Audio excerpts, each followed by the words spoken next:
So there was heaps of action in the trade period last week.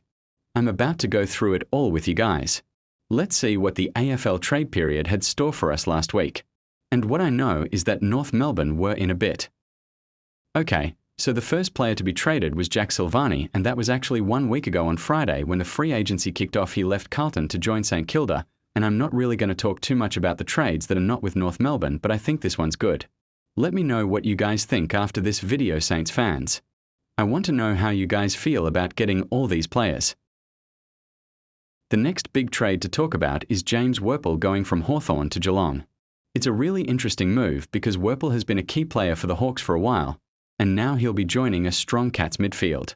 Geelong fans, how do you feel about picking up Worpel? And Hawks fans, are you happy with what you got in return? The next big trade to talk about is Tom De Koning going from Carlton to St Kilda. This is a pretty big move because De Koning has been seen as one of the Blues' most exciting young ruck forwards, and now he'll be joining a Saints side that's been looking to strengthen their tall stocks. St Kilda fans, how do you feel about bringing in De Koning? And Blues fans, are you happy with what you got back in the trade? The next big trade to talk about is Sam Draper moving from Essendon to Brisbane. This one's really interesting because Draper has been a big personality and key ruckman for the Bombers, and now he's heading up north to join a strong Lions lineup. Brisbane fans, are you pumped to have Draper in your side? And Essendon fans, are you satisfied with what you got in return for him?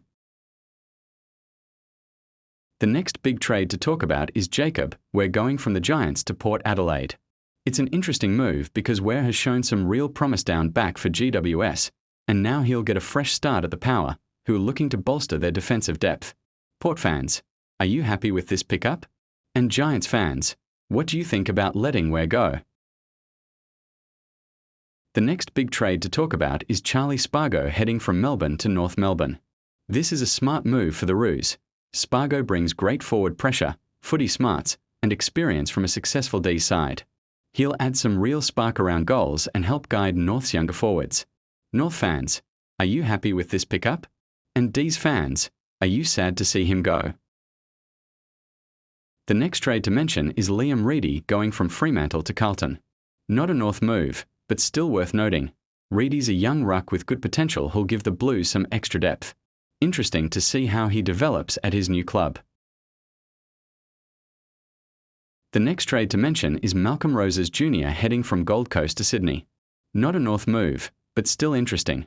Roses brings speed, energy, and goal sense to the Swans' forward line. Could be a handy pickup for them heading into next season. The next trade to mention is Judd McVee going from Melbourne to Fremantle. Not a North move, but still a solid one. McVee's a reliable young defender who uses the ball well and reads the play nicely. He should fit in well with Freo's backline setup. The next trade to mention is Sam Flanders going from Gold Coast to St Kilda. Not a North move, but definitely a good pickup for the Saints. Flanders had a breakout year and brings real midfield power and class. He should slot nicely into their on-ball rotation. The next trade to mention is Oscar Allen going from West Coast to Brisbane. Not a North move, but still a huge story. Allen was West Coast's co-captain and a key forward, and he'll bring strength and experience to the Lions lineup. Definitely a big addition for Brisbane and a major loss for the Eagles. The next trade to mention is Max Heath moving from St Kilda to Melbourne. Not a North move, but still interesting. Heath adds young key position depth for the Demons and could develop into a reliable option in their tall stocks. A smart pickup for Melbourne's future. The next trade to mention is Campbell Chesser going from West Coast to Carlton. Not a North move, but still worth noting. Chesser adds young tall depth for the Blues and could develop into a key part of their future lineup. The next trade to mention is Liam Ryan moving from West Coast to St Kilda. Not a North move, but still a big one. Ryan brings pace, skill, and experience to the Saints' backline, giving them more versatility and firepower off halfback. The next trade to mention is Brody Mihocek moving from Collingwood to Melbourne. Not a North move, but still a notable one. Mihocek brings experience, marking ability, and goal sense to the Demons' forward line, adding another option for their attack. Finally, now we have a massive trade with 3 clubs this time, so let's go through it club by club. The next trade to mention is Connor Durden moving from Carlton to Port Adelaide. Port also received a 2026 second-round pick in the deal. Durden adds depth and versatility to the Powers lineup, giving them more options moving forward. Not a North move, but a smart pickup for Port.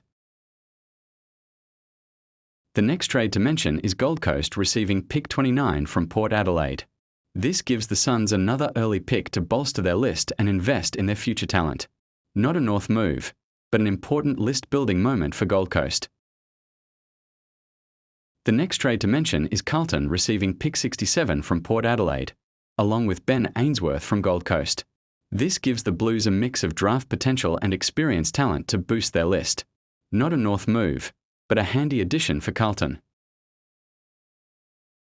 It's been a massive first week, and I know we've already started the second week of trade, but I just didn't get this video out then. But a trade every single day.